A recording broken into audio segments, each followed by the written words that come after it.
তো এপিসোডের প্রথমে প্রিন্সিপাল স্যার রুমে আসে আর সবাইকে জিজ্ঞেস করে, আপনারা কি ওই অদ্ভুত হসপিটাল আর স্কুলের গল্পটা শুনেছেন? তো তারপরে সিন চেঞ্জ হয় আর আমরা সবাই দেখতে পাই যে কিন্ডারগার্টেন স্কুলে সবাই একটা রাত থাকার জন্য এসেছে। তো ওরা সবাই সব বন্ধুরা একসাথে ছিল, যার কারণে ওরা খুব হ্যাপি ছিল। তো কাজামা শুয়ে পড়ে বেডে মাসাওর সাথে গল্প করতে থাকে আর বলে যে আজকের দিনটা খুব সুন্দর, তাই না?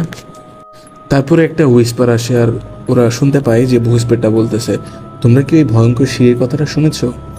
আর এই ভয়ঙ্কর গল্প শুনে মাসাও ভয়ে কাঁপা শুরু করে। তারপরে হঠাৎ বউ ওর বিছানা থেকে উঠে পড়ে বসে আর বলে যে আমি একটা অদ্ভুত কাহিনী শুনেছি, কিন্তু ওই সিঁড়িগুলো আসলে বাস্তবে কেউ দেখে নাই, তো হয়তোবা এটা কোনো একটা ফেক গল্প হতে পারে। তো সবাই এটা শুনে অনেক বেশি হ্যাপি হয়ে যায় আর হ্যাপিলি ঘুমাতে চলে যায়। তো রাতের বেলা হুট করে মাসাওয়ের ঘুম ভেঙে যায় আর ওর খুব বাথরুমে যাওয়ার প্রয়োজন পড়ে। কিন্তু এইসব ভূতের গল্প টল্প শুনে মাসা খুব ভয় পেয়ে যায়, একা একা যেতেই পারে না। তো যাওয়ার সময় কাজামাকে ডেকে নিয়ে যায়। তো কাজামাও একটু ভয় ভয় পাচ্ছিল, যার কারণে ও ন্যানিকে ডেকে তোলে। আর ন্যানিও তখন আবার ভয় পেয়ে যায়, তো ন্যানি আবার তখন বউকে ডেকে তোলে। তারপরে ওরা সবাই মিলে চারজন লাইন দিয়ে ওয়াশরুমের দিকে এগোতে থাকে। তো ওরা সবাই লাইন ধরে ট্রেনের মতো যাচ্ছিল আর বউ সবার আগে ছিল, কারণ বউ সবার থেকে ব্রেভ। আর তখনই শিনচ্যান পিছন থেকে এসে ওদেরকে অনেক ভয় দেখায় দেয়, যার কারণে ওরা সবাই অনেক বেশি ভয় পেয়ে যায় এবং ভয় পেয়ে সবাই দৌড় দিয়ে ওয়াশরুমের দিকে আগাতে থাকে। তারপরে সিন চেঞ্জ হয় আর আমাদেরকে দেখানো হয় একটা চায়না রোজ। তারপরে কাজামা শিনচ্যানকে বকাবকি শুরু করে যে ও কেন ওদেরকে ভয় দেখালো, হ্যান ত্যান। তারপরে যখন মাসাও বাথরুম থেকে বের হয়ে আসে তখন ওরা সবাই লাইটস অফ করে ওখান থেকে যাওয়া শুরু করে। তারপরে শিনচ্যান ওদের লেফট সাইডে পয়েন্ট আউট করে আর বলে যে দেখো এখানে একটা সিঁড়ি আছে। আর শিনচ্যান সবাইকে জিজ্ঞেস করে ফেলে যে এটাই কি সেই কাহিনীর অদ্ভুত সিঁড়িটা? শিনচ্যানের সিঁড়ির গল্প আরও বেশি ক্রিপি করে সবাইকে ভয় দেখানোর চেষ্টা করে। আর শিনচ্যান তারপরে মাসাওকে বলে যে তুমি একটু উপরে যে দেখে আসো তো উপরে আসলে আছেটা কি। তো এত অন্ধকারের মধ্যে আর এতগুলা সিঁড়ি উঠে উপরে যে দেখে আসা মাসাওয়ের দ্বারা সম্ভব না। শিনচ্যান তখন কাজামাকে বলে, তখন কাজামা শিনচ্যানকে বলে যে আচ্ছা তোমার যদি এত সমস্যা হয় তাহলে তুমি নিজে উঠে কেন যাচ্ছ না? তখন শিনচ্যান বলে ঠিক আছে।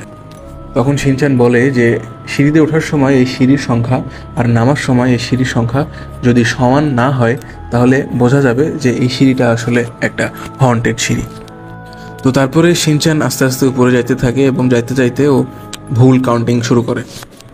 এই জন্য সবাই চিল্লায় ওকে আবার নিচে আসতে বলে। তারপরে ওরা সবাই বউকে পাঠানোর চেষ্টা করে, কিন্তু বউ অনেক আস্তে আস্তে স্লো যাচ্ছিল। এসব দেখে কাজামা এত বিরক্ত হয়ে যায় যে ও ডিসাইড করে যে ও নিজেই যাবে। তারপরে শিনচ্যান কাজামাকে এসে অনেক বেশি ডিস্টার্ব করে, যার কারণে ও বেশি ভয় পেয়ে যায়।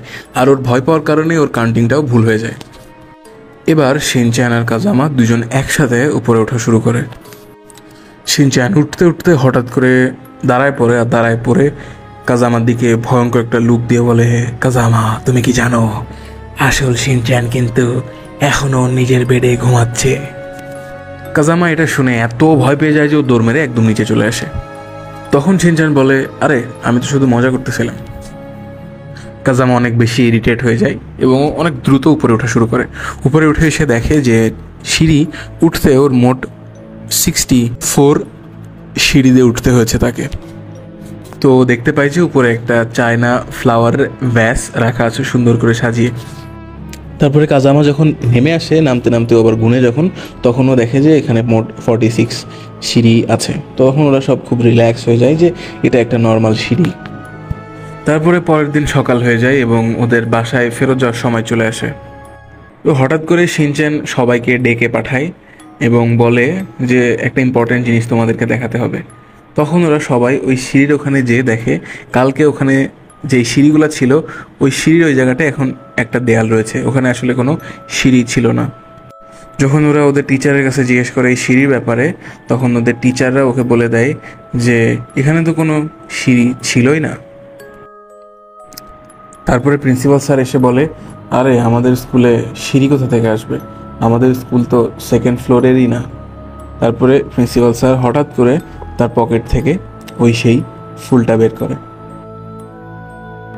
তো এপিসোড এখানেই শেষ হচ্ছে। ভালো লাগলে অবশ্যই লাইক করবেন, সাবস্ক্রাইব করবেন, আর দেখা হচ্ছে নেক্সট ভিডিওতে।